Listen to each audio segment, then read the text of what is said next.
Sunday, the 20th of October. We're racing today out at Greyville. We have 8 races and we're on the turf, which will be lovely racing, I think, this afternoon. First leg of the bipod does start in race 1, PA race 2, pick 6 race 3, jackpot 1 race 4, jackpot 2 starts in race number 5. Now, race number 1 is the Rocks Masters Maiden Plate, fillies and mares, over 1,200 metres. The change here, Elamite in front, Unshot behind on number 14, Roy's Ranger. I'm going to quickly give you the betting before I introduce our guest. Number 5, Get Off My Cloud. 16-10. Dean Canamere, Craig Zaki in those famous Crabbier colours. The 4, Happy Fortune, 3-1. 5-1, number 9, Blowing in the Wind. Same price about number 11, Boa La. And then it's 12-1 and better bar those. Gary John, it's been a while since we chatted. How are you doing? I'm good, thanks, and you, Lyle. Thanks for having me on the show once again. And let's see what we can do today. All right, let's get it off. 5 and 4, Get Off My Cloud, Happy Fortune. Those two seem to have the best form around. What do you think of race 1? Lyle, I was very impressed with Get Off My Cloud's first run at Greyville. I see it lost 3 lengths at the start and it was finishing very strongly. I have a slight preference to it over Happy Fortune, but take into account Happy Fortune was bumped very badly at the start last time. It did go handy. But just looking at Get Off My Cloud finish, the way it finished very strongly. One thing that just does put me off is that the Canamere yards only had 1 win in about 5 weeks.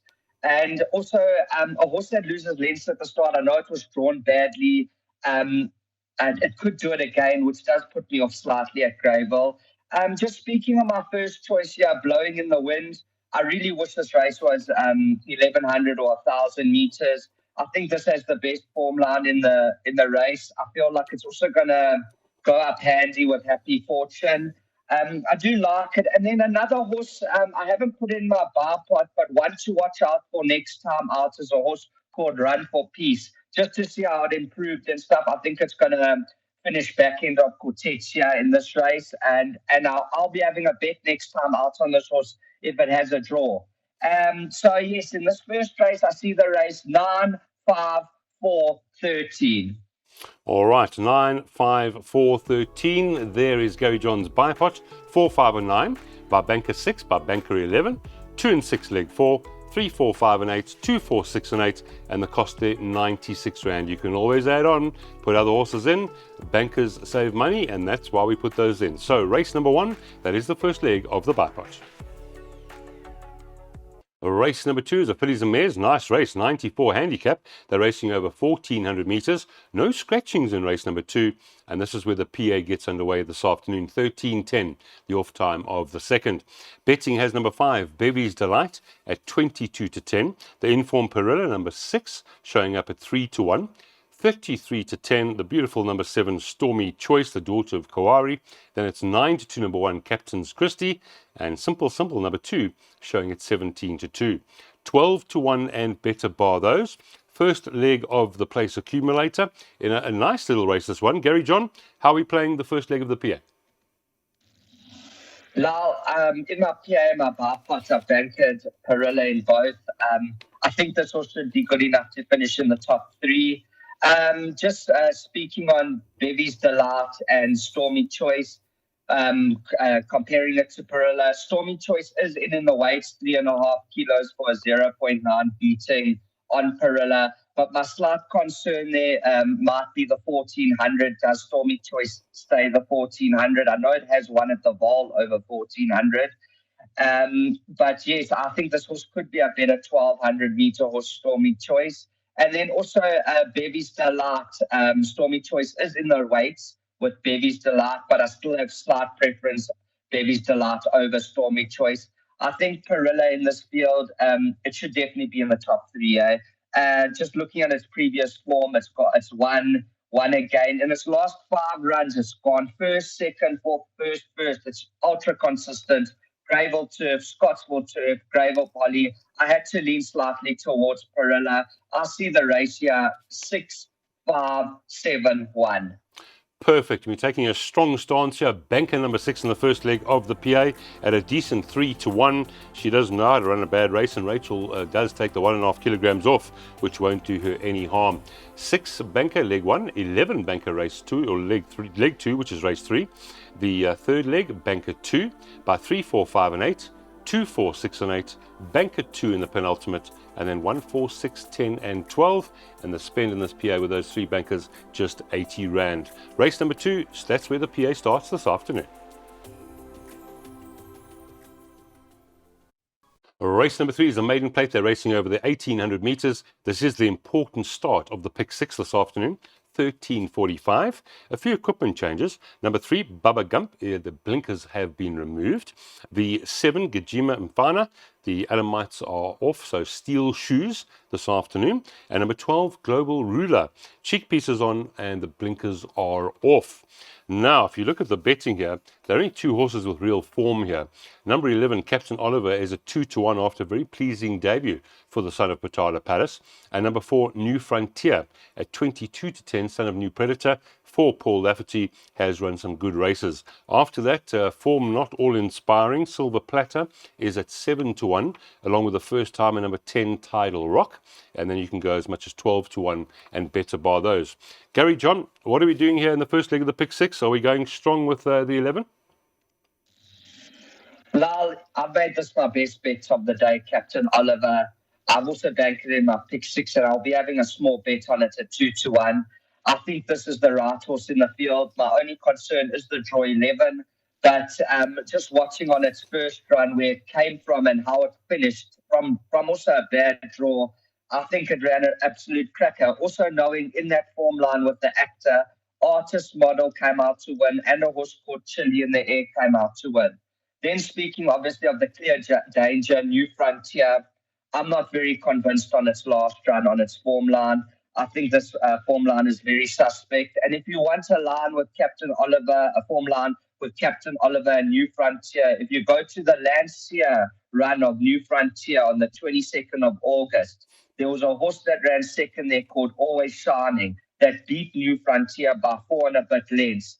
Now going to Captain Oliver's last run to the actor, Always Shining was in there, and Captain Oliver finished in front of Always Shining by just over half a length. And it was running on very strongly. So on that there, Captain Oliver's nearly 5 lengths clear, plus minus. So I'm very strong in the camp of Captain Oliver. Going over the extra 200 meters, I think this is definitely the right horse in this field. Good, you're making a very strong point there. The 11, of course, on debut, beat the horse that beat New Frontier and will enjoy the step up in trip, you'd imagine. So banker 11 here for Gary John. Also, he's taking a win in this race on the 11. Best bet on the card by 2 and 6 leg 2, 1, 2, 3, 4, 5, 6, 7, 8. No chances leg 3, 2, 3, 4, 5, 6, and 8 leg 4. 2 and 3 in race number 7, and then 1 through 12 in leg 6. 2304 is the cost, and the good thing about this one, you'll know your fate quite early in the day. Race number 4, first leg of our jackpot 1 this afternoon, is over the 1800 meters, and it's a maiden plate for the fillies and mares. 8 runners, no scratchings at this point. The betting has number 2, Flying Heffler, for Mike de Kock and Suno Moodley as your 16-10 favourite. 26-10 about number 6, Got the Fever, who ran a much improved effort last time. The 1, Takavati, or Takalot, it is Telvi at 9-2. Hurricane Flight 11-2, and then 17-2 Joan the Wad, and the 8 horse is at 9-1. She's a rocket. 15-1 and better by those. Okay, so I've just had a look at this while I was just waiting there, Gary John, and again, not too much form. The 2 seems to stand out, and obviously a much better run from 6 last time. Yes, Lal, I have to agree with you here.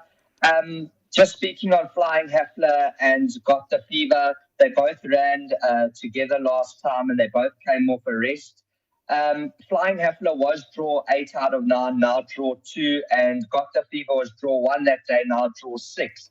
When I watched the replay, I really feel Flying Heffler was finishing stronger, and now going over the 1800, I had to lean slightly towards Flying Heffler over Got the Fever. I have bankered a Flying Heffler in my first jackpot and in my pick 6s I've put both of them in. And yes, over here I see the race number 2 by 6, and my third choice would be Join the Wad. But I definitely think Flying Hafler has the beating of this field. I know I never banked it in my pick six, but it is worth a bet. Just looking how weak this field is, it looks the right horse in my opinion. Yeah, I'm agreeing with you. Looking at it really as you're chatting, I think Flying Hafler could be a really good banker.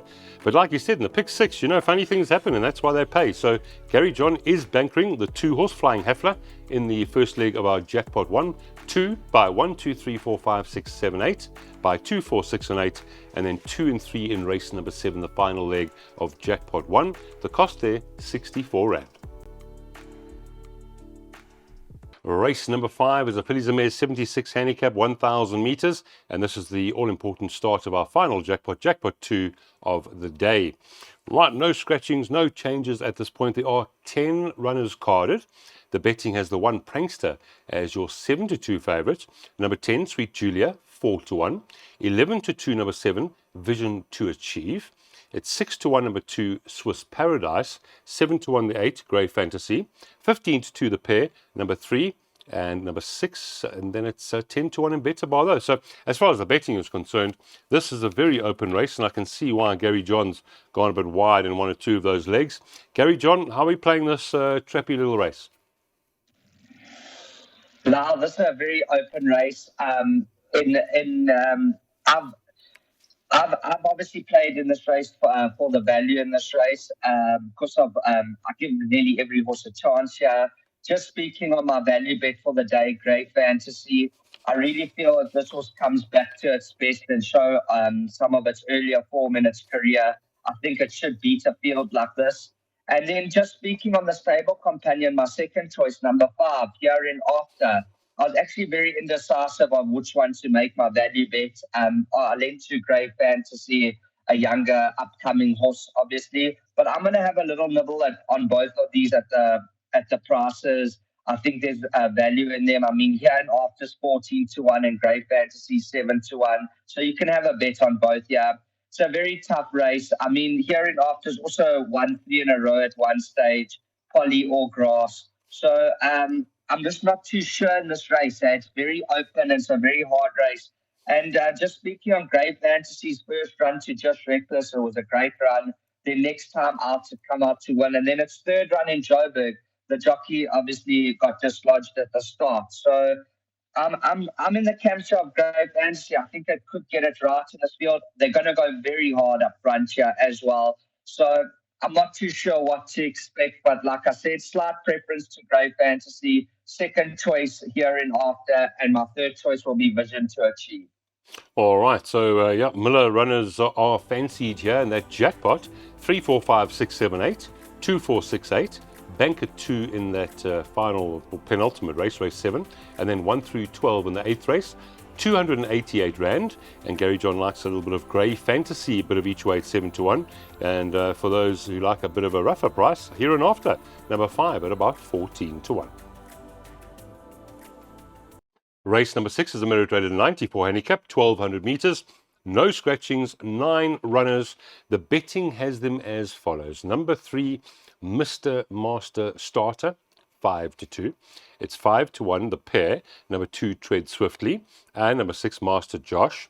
11-2, the 4, Quandary. Same price, 11-2, number 8, Good Traveller. It's 7-1 about number 5, William Rufus. And then 9-1, number 1, Griffin Park. So certainly, as the betting tells a story, quite a tricky little 94 handicap this one is. And I think that Mr. Gary John might have found a bit of value for us here. And we'll chat to him about that right now. Gary John, have you found us some value here in race number 6? Lal, yes. My first choice in this race is Quandary. I'm also going to have a small little bet on it. I do know it's coming off a 91-day rest, but I really liked its last run to the Real Prince. And then also just going back to its win to Sunblush. There was a horse in there called Time for Orchids that's done absolutely nothing wrong. And when looking at this, comparing it to this field, I think this horse could run nice, could run well, fresh. And then just speaking on my danger, Tread Swiftly, going also, if this horse comes back to its best, it should have a massive chance in this field. One run that does stick out to me is the 3.7 lengths to Isi Bungi Bungi. That was an absolute cracker. And also its last run was a very good run. There was the likes of African Skyline in there that hasn't done much wrong. So in this race, yeah, I'm going to have a small nibble on Quandary and maybe take a few exactors with Trent Swiftly. I'll box it. And my third choice here will be Good Traveller. This has been very disappointing recently. I honestly thought it would have run a lot better races, but I do see Quandary does have it held. So yes, in this race, I see it 4, 2, 8, 6. All right, 4, 2, 8, and 6 for Gary John, race number 6. But the value could be with number 4, Quandary, who's around 11 to 2. And like he said, this is a horse that beat time for Orchid. So on his day, he certainly can run. Our penultimate race on the card is race number 7, due off at 16:05, the Citadel merit rated 102 handicap. One scratching in the race, number 6, African Skyline. That means there'll be just now 8 runners going down to the post at 16:05 this afternoon. Your betting at the top there is number 3, The Shepherd, 4, Peter Muscat and Gavin Arena. Nice to see Gavin travelling around. The 2, Strathclyde, 28 to 10. Then it's 5.5, 11 to 2 the price around your third favourite, number 5, Navajo Nation. At 15 to 2, number 7, Shampompo Shampizi. And then number 1, Ubuto showing 17 to 2. And it's 10 to 1 and better bar those. Right, Gary John, 2 or 3, how are we playing race number 7? Well, I have preference to number 2, Strathclyde. I do know the Shepherd and Strathclyde have met in their last 2 races, and the Shepherd has beaten it on both occasions. But what puts me onto Strathclyde is that I know last time the Shepherd was giving it 4.5 kilos, and now today it's only giving it 2.5, which means the Shepherd isn't in the weight. But I think Strathclyde is a better 1,400 meter horse at Greyville than it is over 1,500 meters at Scottsville. And then just going to the run back where the Shepherd did beat it by 1.4 lengths, there was only a half a kilo difference that day, and Strathclyde was draw 9 and the Shepherd was draw 1. So looking at both those runs, I wouldn't look too much into the weights. I'd be looking at course and distance. I really feel that the Shepherd is a better horse at Scottsville, even though it has won at Greyville Turf before. This horse also does play up a little bit in the stores. It is the class package in the race. But like I said, I think Strathclyde's going to go to the frontier, and I think it's going to hold on. The Shepherd will be there to fight it out and running on, but I make it between horses, and obviously my slight preference will be Strathclyde. Perfect. Number 2, Strathclyde. Win there for Gary John. Put your 100 Rand win on Strathclyde. You've heard the reasons. Very speedy. And it's Muzi Yeni versus Gavin Arena in race number 7. Our final race this afternoon out at Greyville on the turf is race number 8. It's over the 1,400 and it is a merit rated 67 handicap. No changes at the point of filming here. And let's have a look at that betting. Number 11, Global Movement, 33 to 10 with Gavin up from a wide draw. That's your favourite. 7, Lou the Legend showing 4 to 1.